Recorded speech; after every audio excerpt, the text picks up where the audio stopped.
ধরুন হঠাৎ আপনি মারা গেলেন। গভীর রাত, চারপাশে নিস্তব্ধতা, মানুষের ঘরে আলো নিভে গেছে, কুকুরের ডাকও থেমে গেছে, শুধু বাতাসের হালকা শশ শব্দ। ঘরের ভেতর তুমি গভীর ঘুমে। হঠাৎ বুক থরফর করে উঠে বসে গেলে, মনে হলো শ্বাস আটকে আসছে। চোখ খুলে যা দেখলেন তাতে রক্ত হিম হয়ে গেল। তোমার নিজের দেহটা তোমার সামনে পড়ে আছে, চোখ বন্ধ, ঠোঁট নীরব, নিঃশ্বাস নেই। তুমি তাকিয়ে আছো নিজের লাশের দিকে। প্রথমে বিশ্বাস করতে পারছো না। তুমি হাত বাড়াতে চাইলে, কিন্তু হাত নেই। তুমি চিৎকার করে বলতে চাইলে, না এটা আমি নয়, কিন্তু মুখ নেই, শব্দ নেই। তখন বুঝতে পারলে তুমি মৃত। দুনিয়ার সবকিছু পেছনে ফেলে তুমি বেরিয়ে গেছো, আর কখনো ফিরে আসবে না। হঠাৎ ঘরের দেয়ালগুলো মিলিয়ে গেল, চারপাশে অদ্ভুত অন্ধকার নেমে এলো। মাটির গন্ধ, কাফনের কাপড়ের গন্ধ ভেসে আসছে। তুমি কাঁপতে কাঁপতে দাঁড়িয়ে আছো। হঠাৎ শীতল বাতাস কেটে গেল। সামনে দুজন ফেরেশতা দাঁড়িয়ে আছে। তাদের চেহারা ভীষণ ভয়ঙ্কর, চোখ আগুনের মতো, কণ্ঠস্বর বজ্রপাতের মতো। তারা তোমার দিকে তাকালো, এমন দৃষ্টি যা তোমার আত্মাকে বিদ্ধ করে দিল। তারা কিছু না বলে তোমাকে টেনে নিয়ে গেল। তুমি প্রতিরোধ করতে চাইলে, কিন্তু শক্তি নেই। তুমি শুধু কাঁদতে কাঁদতে চিৎকার করলে, হে আল্লাহ, আমাকে আরেকটু সময় দাও।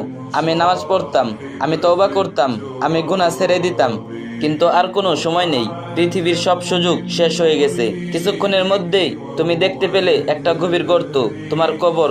অন্ধকার স্বেচ্ছেতে ভীতিকর। হঠাৎ তোমাকে ফেলে দেওয়া হলো সেই গর্তে। উপরে মাটি পড়তে লাগলো, আলো কমে গেল, শব্দ থেমে গেল। তুমি একা, সম্পূর্ণ একা। হঠাৎ বজ্রের মতো গর্জে উঠলো ফেরেশতাদের কণ্ঠস্বর। কে তোমার রব? তোমার দিন কি? তোমার নবীকে? তুমি উত্তর দিতে চাইলে, কিন্তু মুখ শুকিয়ে গেছে, জিভ নড়ে না, তোমার বুক ফেটে যাচ্ছে, চোখ থেকে অশ্রু ঝরছে। তুমি কাঁপতে কাঁপতে বলছো, আমি জানতাম, আমি জানতাম, কিন্তু আমি করিনি। হে আল্লাহ, মাফ করে দাও। কবরের দেয়াল তখন চাপ দিতে শুরু করলো। অস্থির মজা, ভেঙে যাচ্ছে মনে হলো। চারপাশে সাপ বিচ্ছুর গর্জন। তুমি কাঁপতে কাঁপতে চিৎকার করলে, কিন্তু কেউ শুনলো না। তারপর হঠাৎ এক অদ্ভুত দৃশ্য তোমার সামনে ফুটে উঠলো। এক বিশাল ময়দান, কোটি কোটি মানুষ একসাথে দাঁড়িয়ে আছে। সূর্য মাথার উপরে, এত কাছে যে মানুষের মগজ গলতে শুরু করেছে। কেউ কাঁদতে কাঁদতে, কেউ দৌড়াচ্ছে, কেউ শুধু বলছে, ইয়া নাফসি, ইয়া নাফসি, আমার প্রাণ, আমার প্রাণ। তুমি তখন দেখলে নবীগণ দাঁড়িয়ে আছেন, উম্মতদের জন্য দোয়া করছেন। আর এদিকে জাহান্নামের আগুন গর্জন করছে। আগুনের শিখা এত ভয়ঙ্কর যে মনে হলো পুরো দুনিয়া গিলে ফেলবে। সেই আগুন তোমার দিকে ঝাঁপিয়ে আসছে। তুমি কাঁপতে কাঁপতে মাটিতে লুটিয়ে পড়লে, তোমার ঠোঁট কাঁপছে।